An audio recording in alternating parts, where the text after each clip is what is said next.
Bailey started seizing at 3:47 p.m. on a Tuesday. My daughter Mia was doing homework at the kitchen table when the golden retriever collapsed beside her chair, legs jerking, foam coming from his mouth. Mia's scream brought me running from the laundry room. She was already on the floor with Bailey, her hands shaking as she tried to hold him steady. At 11 years old, Mia had learned not to panic during her own medical episodes, but this was different. Bailey wasn't just her pet, he was her lifeline. "Mom, something's wrong. Something's really wrong." I grabbed my phone and called the emergency vet while pulling Mia back from Bailey's thrashing body. 24-hour Animal Medical Center. "We're coming now. Golden Retriever, service animal, active seizure." The seizure lasted 90 seconds. When it stopped, Bailey lay still, his breathing shallow and rapid. His gums were pale, almost white. I scooped up all 65 pounds of him and carried him to the car. Mia climbed in back, her hands on Bailey's head, tears streaming down her face. "He's going to be okay, right, Mom? Tell me he's going to be okay." I couldn't promise that. Bailey was 8 years old, had been Mia's diabetic alert dog since she was 6. He'd saved her life 14 times by detecting blood sugar drops before they became critical. Without him, Mia's type 1 diabetes became exponentially more dangerous. The emergency vet took Bailey immediately. Dr. Patricia Vance, the lead veterinarian, did a rapid assessment while I filled out paperwork with trembling hands. "When did symptoms start?" Dr. Vance asked. "Today. This afternoon. He was fine this morning." "Any possibility of toxin exposure?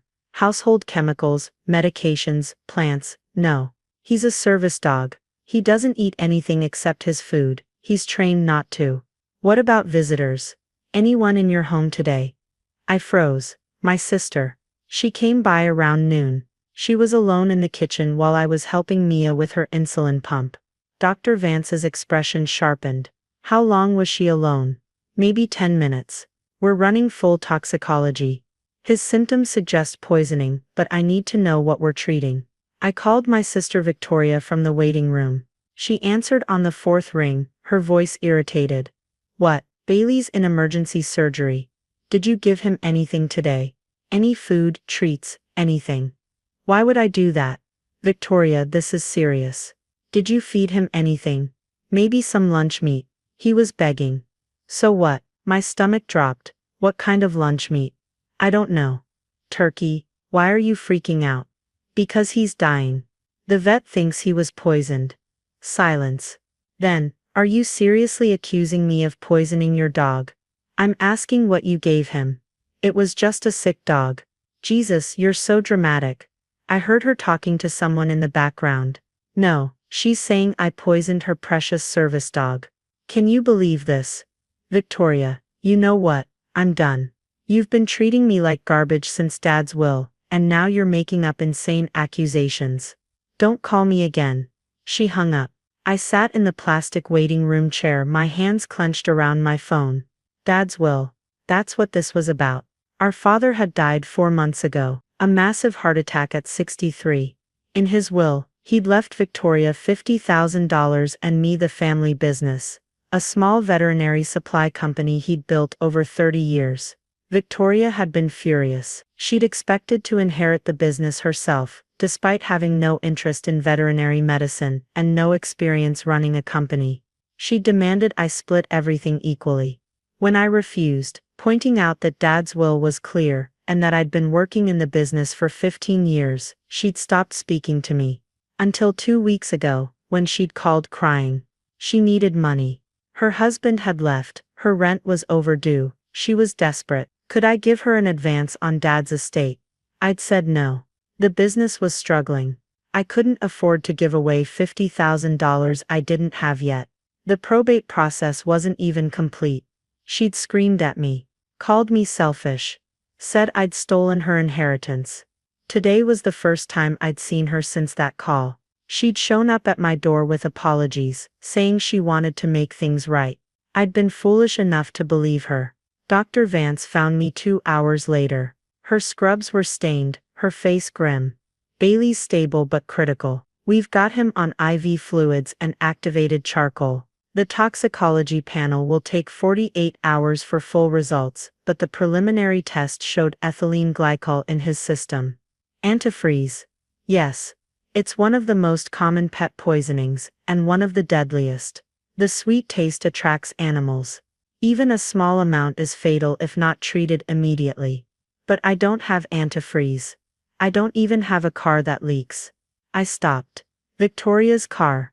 She mentioned having radiator problems last month. Dr. Vance's jaw tightened. If someone deliberately gave your dog antifreeze-contaminated food, that's criminal animal cruelty. I'm required by law to report suspected intentional poisoning.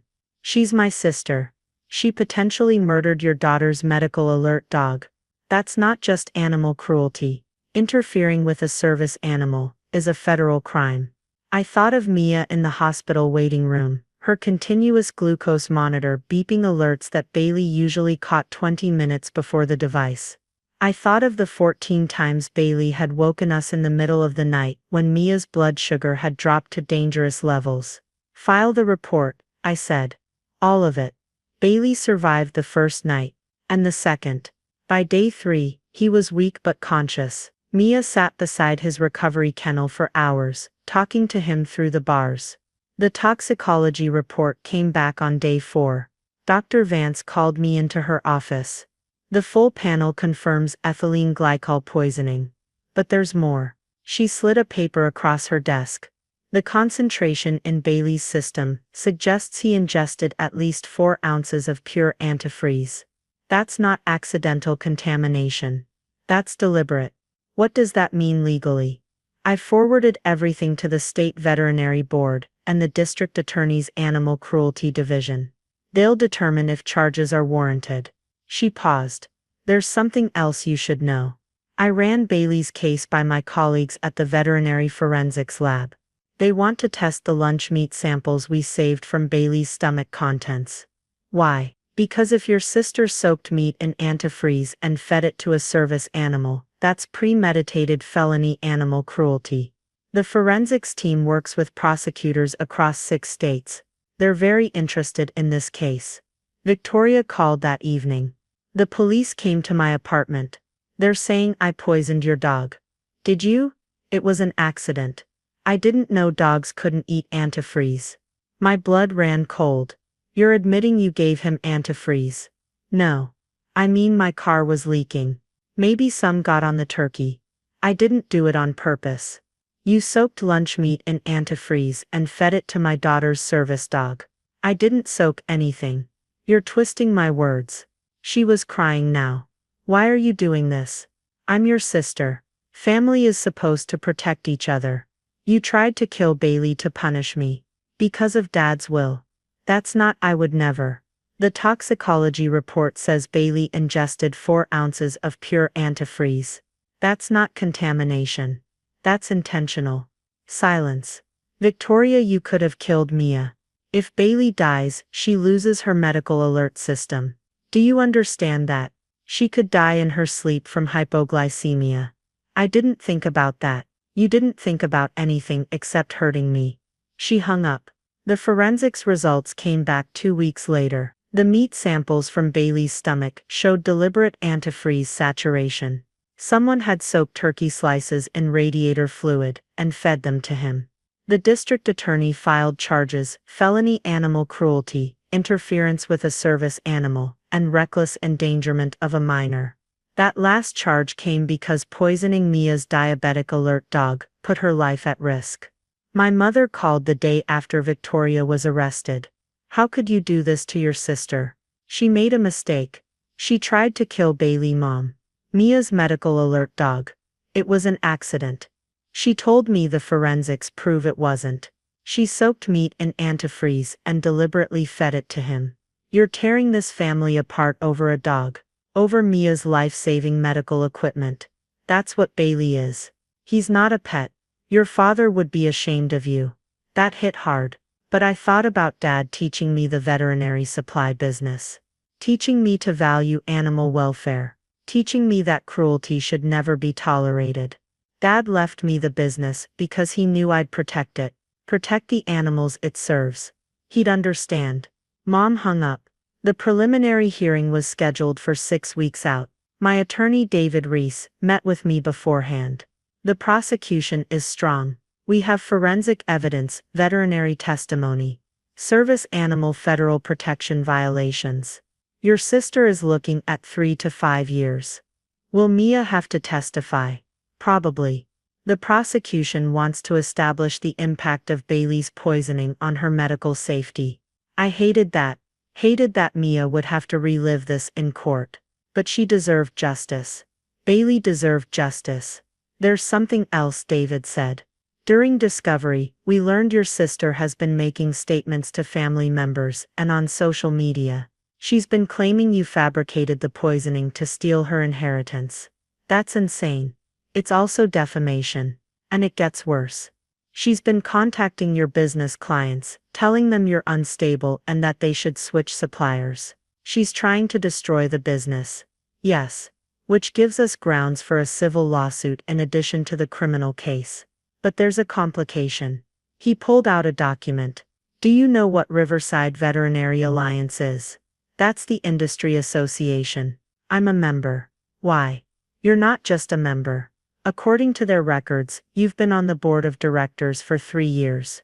You're currently the vice president of their ethics committee. I'd forgotten about that. The position was mostly ceremonial. Reviewing complaints, setting industry standards. I attended quarterly meetings but didn't think much about the title.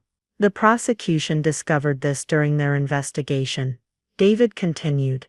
Your sister has been trying to ruin your professional reputation while you literally sit on the ethics board of the largest veterinary supply association in the region. How does that affect the case? It means her defamation campaign targeted someone in a position of professional authority. It also means the Riverside Veterinary Alliance has taken an interest. They've filed an amicus brief supporting the prosecution. They want to make an example of service animal interference cases. The hearing was brief. Victoria's attorney tried to argue accidental poisoning, but the forensics were irrefutable. The judge bound her over for trial. Outside the courthouse, a woman approached me, Dr. Margaret Holloway, president of the Riverside Veterinary Alliance. I wanted to speak with you personally. The board is horrified by what happened to Bailey. We're prepared to offer whatever support you need. Financial, legal, professional. I appreciate that. We're also recommending you for the board's humanitarian award. Your dedication to animal welfare, even when the abuser was family, exemplifies everything we stand for. I didn't know what to say. The award was prestigious, came with a $25,000 grant for animal welfare initiatives. There's one more thing, Dr. Holloway said. Your father's company, Peterson Veterinary Supply. We'd like to make it our preferred vendor for the entire Alliance network. That's over 300 veterinary clinics across 4 states. The business deal Dad had always dreamed of. The one that would secure the company's future permanently. I don't want special treatment because of what happened. This isn't special treatment. We've been reviewing suppliers for months. Your company has excellent products, fair prices, and now we know the ethics behind it. Your father built something worth preserving. Bailey came home after 3 weeks. He'd lost weight and moved slowly, but the vet said he'd make a full recovery. Mia cried when we brought him through the door. The trial was set for 4 months out. Victoria's attorney was pushing for a plea deal, probation and restitution. The prosecution wanted prison time. I didn't know what I wanted anymore. Justice, yes. But my sister would have a felony record. My niece and nephew would grow up knowing their mother tried to kill a dog out of jealousy. David called 2 days before the plea hearing. Victoria's attorney made an offer. She'll plead guilty to all charges, except 3 years supervised probation, pay full restitution for Bailey's medical care, and stay away from you and your family permanently. In exchange, the prosecution drops the prison recommendation. What's the restitution amount? $63,000. Bailey's emergency treatment, ongoing care, and replacement training costs if needed. More than the inheritance she'd been fighting over. She'll never pay that. She'll have to. It'll be a court order. If she doesn't pay, she violates probation and goes to prison. I thought about it for a long time. Thought about Mia, about Bailey, about Dad's business thriving, about family that chose cruelty over compassion. Accept the deal, I said. But add one more condition. She has to publicly admit what she did. Social media, written statement, full accountability. The prosecution will agree to that. Victoria's statement appeared 3 days later. A single paragraph on Facebook. I deliberately poisoned my sister's service dog by feeding him antifreeze-soaked meat. I did this to hurt her because I was angry about our father's will. I almost killed an innocent animal and endangered my niece's life. I accept full responsibility and the legal consequences of my actions. 47 comments appeared within an hour. Most were horrified. Some were from family members defending her, but many more condemned her actions. My phone rang. My mother. Are you happy now? You've humiliated your sister publicly. She humiliated herself. I just wanted the truth. This family is broken because of you. This family was broken the moment Victoria chose revenge over Mia's safety. I'm just the one who refused to pretend otherwise. I hung up and blocked her number. 6 months later, Bailey was fully recovered.